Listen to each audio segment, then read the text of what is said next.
Madison a 4-point. 10:50 to go in the game. Williams looks inside. Nice pass to Kraft. Count it, and the basket goes. He will go to the line to complete the three-point play. And Bostic can't believe how Kraft made that play. Kraft has showed us a little more ability underneath than our scouting report had originally given him. We knew he was a power player. He would get some power bounds, some garbage shots, if you will. And here he makes a nice spinning move, draws the foul, has a chance for a three-pointer. Very strong move to the hoop, but he can't convert the free throw. Just a 68% free throw shooter, and it's a 2-point lead for JMU. Brooks around a pick, looks inside, gets it to Bostic, who's open, drives baseline. Great fake. What a fake. I think that fake was so good because he didn't want to shoot it. He looked inside as if he was going to pass off. Everybody turned away from him and said, hey, I'm wide open. He had about a 6-footer and wouldn't take it and kept looking to pass and didn't. And a offensive foul or player control, if you will be charged to VMI. It is on number 40, Stephen Dorsey. And Madison gets the ball back with 10:14 to go in the game and a 4-point lead. You get the feeling at this tempo, you're going to have to see just how deep these two benches are, because I'm not sure if these clubs can keep up this pace. They've really gone after each other. We've had 158 points and still have 10 minutes left in the game. Madison not, as you say, not substituting that freely. They have used Dorsey a little bit, and that's about it. Cooley equaled his career high tonight with 12 points, but Brooks misses the free throw. Michael Williams is in the game for VMI, replacing Lennon Mings.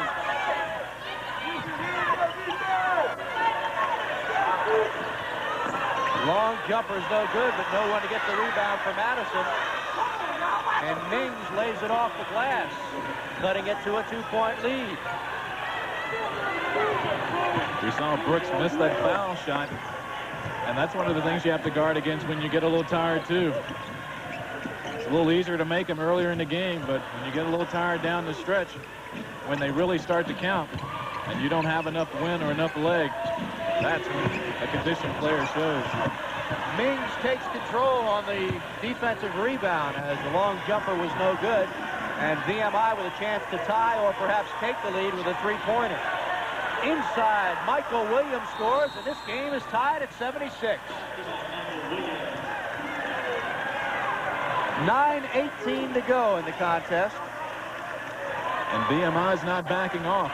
They're still coming after him. The Dukes set the tempo at the end of the first half, and now, as a timeout's called, VMI is answering. Lefty wants time as the momentum has definitely swung toward VMI. 9:10 to go in the game, 76 all. We'll be back to the Convocation Center in Harrisonburg after these messages.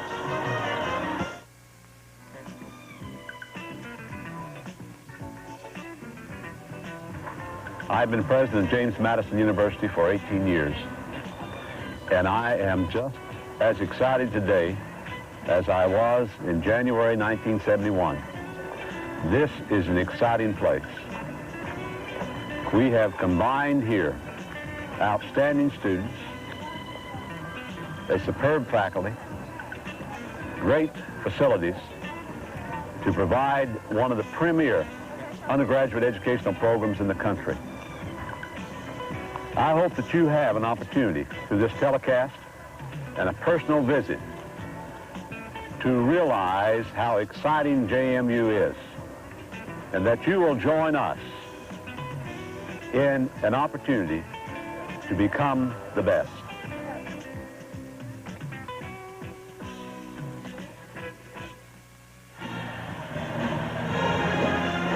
Back in Harrisonburg, Virginia, Steve Buckhantz along with Billy Sample and John Feinstein as Madison and VMI are all knotted up at 76. JMU shooting 56% from the field, VMI 65, and they have out-rebounded the Dukes 24-20, even though they've committed 13 turnovers to only Madison's 7. Claude Ferdinand and Barry Brooks back in the game for the Dukes. And look for the Dukes when they go on defense to switch things up to man-to-man. As Lefty says, let's get this thing fired up just a little bit. Let's increase the tempo just a bit, pick up the pressure on defense. Madison, in fact, in the man-to-man defense now. Kraft shot is blocked, saves it inbounds, and VMI will come back up with it. The tight man-to-man that you talk about will force the guards to work a little bit. Lefty likes the man-to-man defense. He likes to come right after the clubs, as we mentioned earlier. Michael Williams is called for traveling. And there's one more turnover for VMI. That's what happened a lot in the first half. That tough pressure man-to-man defense. VMI countered with a man-to-man defense of their own. 76 all. And one of the things that man-to-man defense can do is get the crowd into the game. A couple of turnovers and you start getting that crowd that you mentioned earlier, Steve, that Lefty likes to get into the ball game. Well, Madison almost lost the ball on the turnover. Good hustle by Raymond Williams, but as he goes for the ball, he got called for traveling. Good hustling play. I wasn't sure if that was a travel in that situation. It seemed pretty quick. They usually give you the opportunity to pick the ball up, and he didn't really have possession of it. But you get a couple of calls like that at home. And a push off on the inbounds pass is charged to, let's see,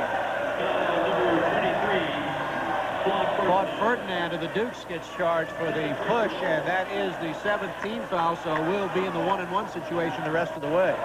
And conversely, you get a couple of calls like that on the road. That's right. There's your turnover situation. That was about the way it was in the first half also. VMI has made up for it with a little bit better shooting. Exactly.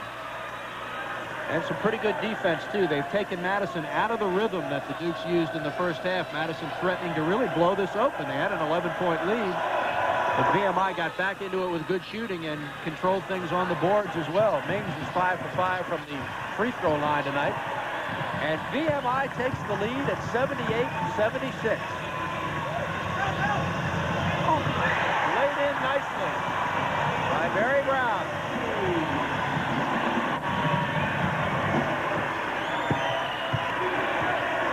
My mistake.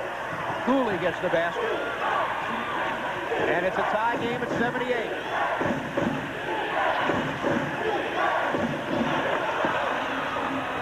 Nothing but net for Damon Williams. He's really got a nice jump shot.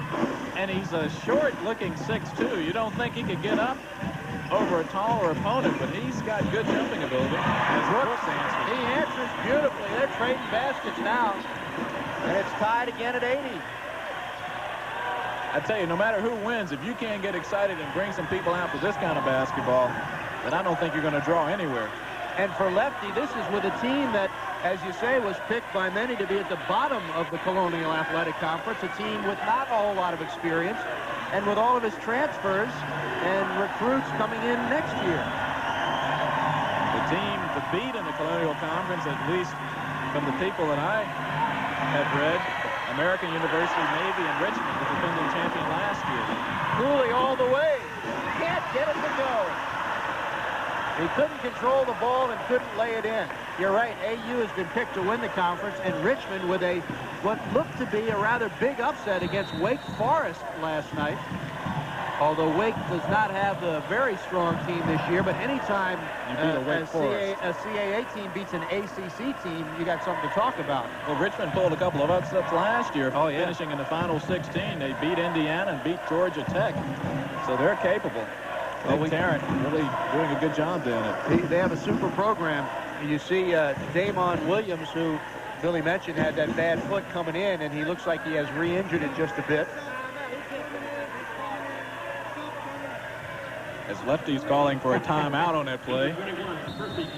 NBA timeout, maybe the 22nd timeout they call for that. Lefty's saying that guy can't come in as an injury, and Jimmy Howe says yes he can, and he did. As Madison forces a turnover. Ferdinand with the quick hands. It's all tied at 80, 6:10 to go in the game. Madison looking for 3 straight wins. Dumping inside. Bad pass stolen away by the Cadets. Ferdinand didn't quite get it over the defense. This is Percy Covington. And Duke's really Ferdinand, overplaying. yeah, and Ferdinand had to come out to pick him up so he could stand out there all day and dribble with no 5-second count. Lennon Mings to shoot. Boy, he's been tough. And he's hit those clutch shots. Not a lot of shots, but those difference of 2 shots, as you see there, the Keydets taking a 2-point lead. For Mings, 19 points on the evening. Bounce pass inside is knocked away, and VMI touched it as it went to the line. If they had let it gone out of bounds, it would have gone to the Keydets. William Davis comes into the game for Madison, replacing Claude Ferdinand. Percy Covington comes out for VMI. Raymond Williams is in the game, along with Michael Williams substituting in for the Keydets. William Davis hits baseline.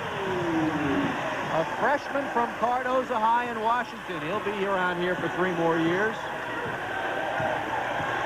And he appears to be the clutch shooter, the one that they're going to go to when the game's on the line. We saw that, or we didn't see it, but in the games in Hawaii. Stolen away.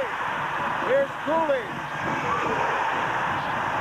There's that man-to-man pressure you were talking about earlier, Steve. Madison leads it by 2 with 4:35 to go in the game. And the Electric Zoo has come to life once again. Cooley with 16 points on the night. And almost stolen away by Davis. And the Dukes more successful in the up-tempo part of the game. VMI pulled within 2 as they are now in the second half. Some clutch buckets, some better shooting, but they slowed the tempo down just a little bit. 4:12 to go in the game. Off-balance jumper goes Damon Williams.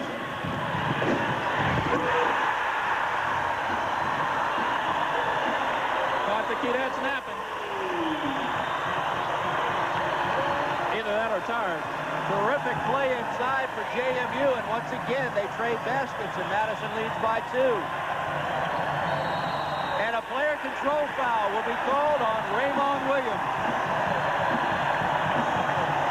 Raymond has been driving, getting a little physical. Wasn't that clear-cut of a play, but you get the feeling that the officials might want to keep it from getting too physical at that point and call that foul. 3:45 to go. Madison leads by 2. We'll be back. This is JMU basketball.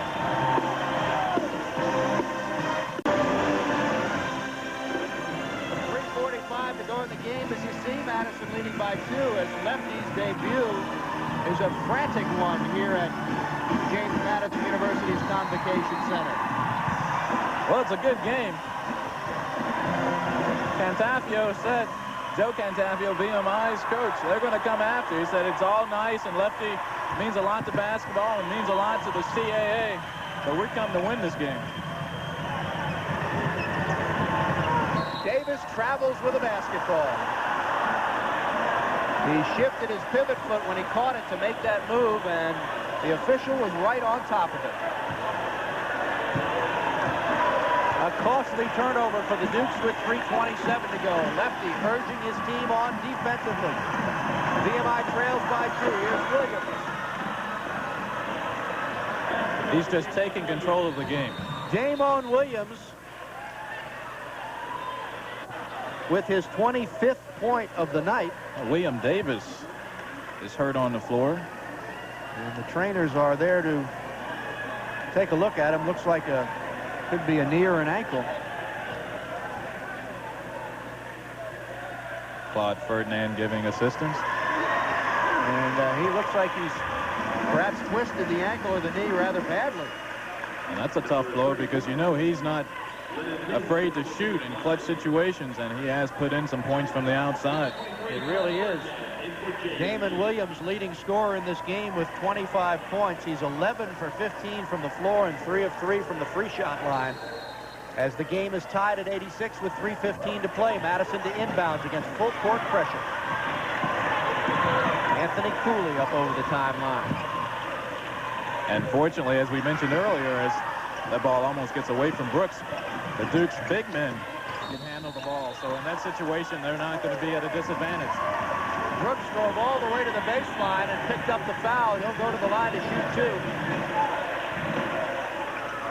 Foul was on number 45, Mark Kraft. See Brooks here with the left hand.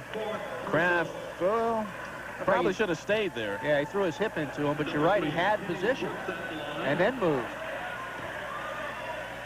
And they confer and will give Kenny Brooks 2 shots. Not exactly Charles Barkley. You can stay there and take that charge.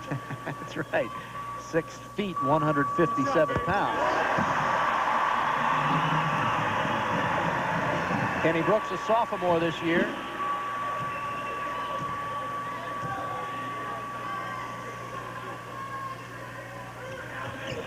Gets them both. Gives Madison a 2-point lead once again. Time remaining in the game.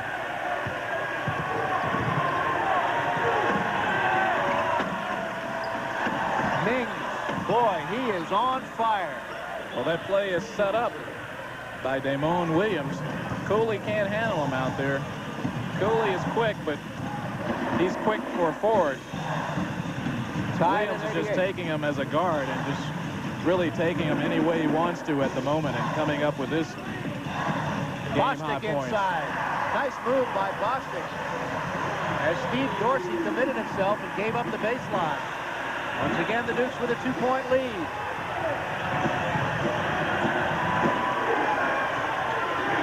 Ball stolen away from behind. Nice play defensively as Barry Brown teams up with Kenny Brooks to steal the ball away.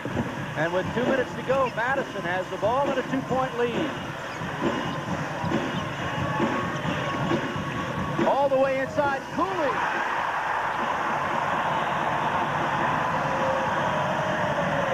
Nobody there to cut him off.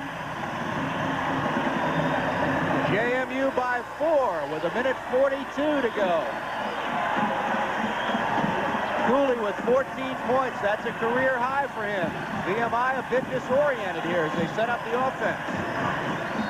And a whistle will be charged on Kenny Brooks as the very quick Raymond Williams got right by him. Well, and Brooks did the smart thing. He knew he was getting by him. He hit him early before he could continue to bring the ball up and possibly get that as a shooting foul.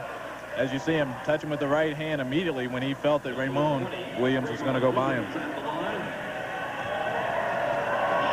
Charles Bryce Lefty Driesell. To the right of him, his son Chuck, who many say might inherit this head coaching program in 4 or 5 years. Sort of like DePaul and the Myers. That's right. Chuck played for his father at the University of Maryland, was a reserve guard, didn't see a whole lot of playing time. Williams hits the first and gets the second on the bounce as the substitute comes in for VMI. Percy Covington replaces Lennon Mings. Lennon must need a rest because I don't think I'd be taking him out of the game right now. That guy hasn't missed. Madison against full court pressure. They're going to be forced to call timeout because the Dukes could not get the ball in bounds. 1:30 to go in this game, and Madison with a 2-point lead. You're watching James Madison University basketball.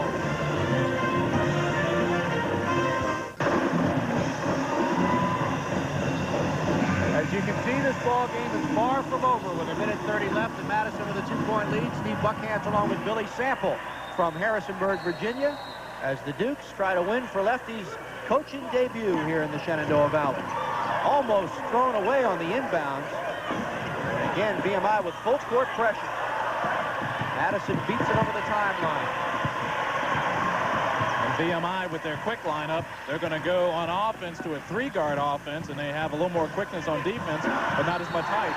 Ball tipped in. It will not count. The basket will not count, as they say. Troy Bostic came over the top on a great leaping rebound, but they say he was over the top. And not only will the basket not count, Billy, but will go down to the other end as VMI will shoot 1-and-1. That's a tough call inside. Tough call. But again, the referee saw Bostic come over the top of a VMI player. It actually looked like he outleaped him by about a half a foot. He was high enough to get wherever he wanted to get as Dorsey goes to the line. Now Lefty's having a word or two for the officials. Stephen Dorsey from Randallstown, Maryland, who played at Cardinal Gibbons High School, misses everything on the front end of the 1-and-1, and Madison will take it out. Well, if Madison gets behind and have to foul somebody, who do you think they're going to go to? You got it. Dukes with a lot of trouble getting the ball up over the timeline. Now VMI slacks off a bit on defense as they play man-to-man. 1 minute left to go in the game. Madison by 2. Dump it inside for Bostic. 25 seconds on the shot clock. Brooks guarded.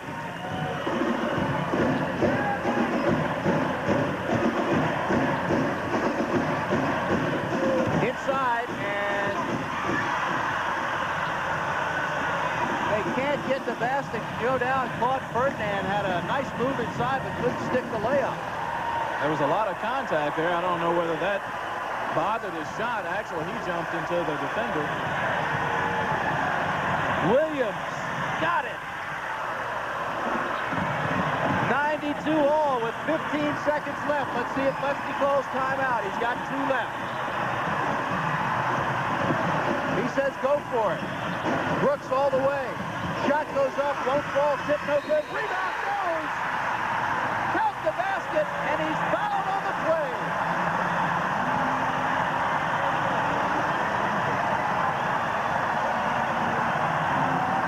And Dorsey can't believe it. Watch it again. See, Brooks drives, comes up short on this shot. Dorsey jumps out. Actually could have gotten a foul on that play. Then the ball is kept alive. Regardless, the basket's going to count. Bostic's going to get the tip in. And you see right in the middle of your screen there, that body was Lefty coming out on the floor. He had to be pulled back by his assistant coaches. He could have gotten a technical foul. He was 4 or 5 feet out onto the floor. I know he played a little bit at Duke, but his eligibility's over. I think it is. So with 2 seconds left in the game, Madison leads by 2. They'll go to the free throw line for a single foul shot, which could give them a 3-point lead. But don't forget, we've got that 3-point basket in college basketball. So VMI will have about 2 seconds left to get one in and get a shot off. And the way the Williams have been shooting, I wouldn't try to deny him this time. You almost hope that at least Bostic follows up to at least force a tie if the Cadets can come down and hit a 3-pointer. But you got the feeling that either Raymond or Damon Williams are going to take it because they've had their way out front all night long with the Duke's defenders. We'll see whether Lefty changes the lineup. If Bostic makes the shot, if he'll put in a little taller lineup, a more defensive lineup than he would if Bostic misses the second shot. Lennon Means might have a shot at it as well. He is. Well, let's see. Lennon Mings is in the game, number 31. Tonight, Bostic is 1 of 1 on the line for JMU. Madison shooting 13 of 15 from the free throw line. That's 87% for the game. Troy Bostic from Brockton, Massachusetts. He's a freshman. Misses. And VMI immediately calls timeout as no time ran off the clock. 2 seconds are left. The Cadets will have one chance to either hit a 3-point jumper and win this game, try to throw it inside to perhaps get a foul created, or hit an outside jumper to tie it and send it into overtime. You get the feeling the way they've shot all night, they're not going to have time or take the risk to get it down under as we look at Joe Cantafio making his plans, his floor-plan plans. You get the feeling that one of the Williams, probably Damon, will be the one taking the shot if they can set it up for him, and it'll be a 3-pointer. He sure didn't take long in that huddle, Billy. He knew exactly what he wanted to do. As you see the timeout situation left, Joe Cantafio just said exactly what he wanted done, drew it up on the board, and popped his team back out onto the floor. He's got a couple more timeouts left, and you wonder if Well, now Madison will take the timeout. Yes, indeed, Lefty wanted to see the offensive set on the inbounds pass, and he called another timeout. Well, you knew with timeouts to burn with only 2 seconds, they were going to see what offensive set the Keydets would come out in and then call the subsequent timeout. So Lefty Driesell's debut as coach here at James Madison University comes down to the final 2 seconds. His team had an 11-point lead at halftime, 53-42. But VMI scrapped and clawed and came back into this one. Let's listen to Joe Cantafio.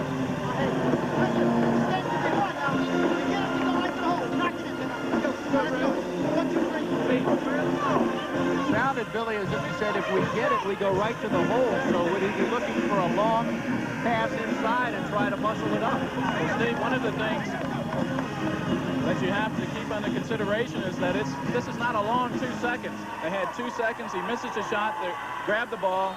This is going to be a second and 3/4 at the most. The inbounds. This is me. Just a bit short, and the game is over.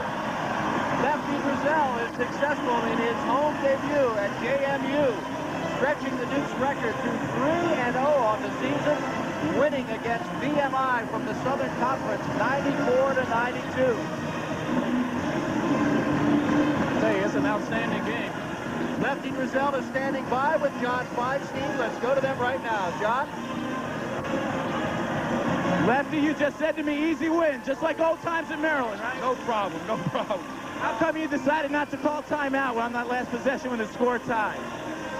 I don't even know what you're talking about, John. You got me confused like 92-92, and you didn't call timeout when you got the winning basket. Well, because I didn't want them to get set up. You know what I'm saying? I didn't want them to get set up, and we just played. What does this win mean to you coming back to coaching in front of a crowd like this? Well, every win is nice, and you love to win close. This team has worked hard, and they're young. I give VMI credit. Those 2 guards, those guys could play for anybody. They really hurt us, and they played well, and we played well. We were very fortunate to win. What are you going to do with that basketball under your arm right now? I don't know. Practice with it tomorrow morning at 6:30. Okay, great win. See you at 6:30, Lefty. Back to you guys. I can't imagine John Feinstein will actually see Lefty at 6:30 in the morning, but then again, you never know. That's the end of the game with the score. JMU 94, VMI 92. We'll be back with our wrap-up after these messages. JMU extends its unbeaten streak to 3-0. VMI falls to 0-1. Billy Sample, a nice effort by both teams, and as Lefty said, JMU fortunate to win this one. Well, that's true, Steve, but both clubs played well, and these are the bottom division clubs. I hate to see the rest of the conferences. Basketball is going to be great. When it gets down to that final 64, it's going to be outstanding. Personal high for Anthony Cooley, 20 points. Bostic chipped in with 17. Ferdinand with 15 clutch points. On the other side, Mings had 21. The Williams, Damon Williams, he shot when he wanted to. He had 25. His twin brother, Raymond, had 22, and it was an outstanding contest. I'd like to see this matchup again. The next challenge for Lefty Driesell and the JMU Dukes comes this Saturday at Kent State, but they're a winner tonight over VMI by the final of 94-92. Thanks to our floor director, Tracy Jones, and statistician, Phyllis Sue Wisecarver. JMU basketball is brought to you by First American Bank, the bank for all Americans.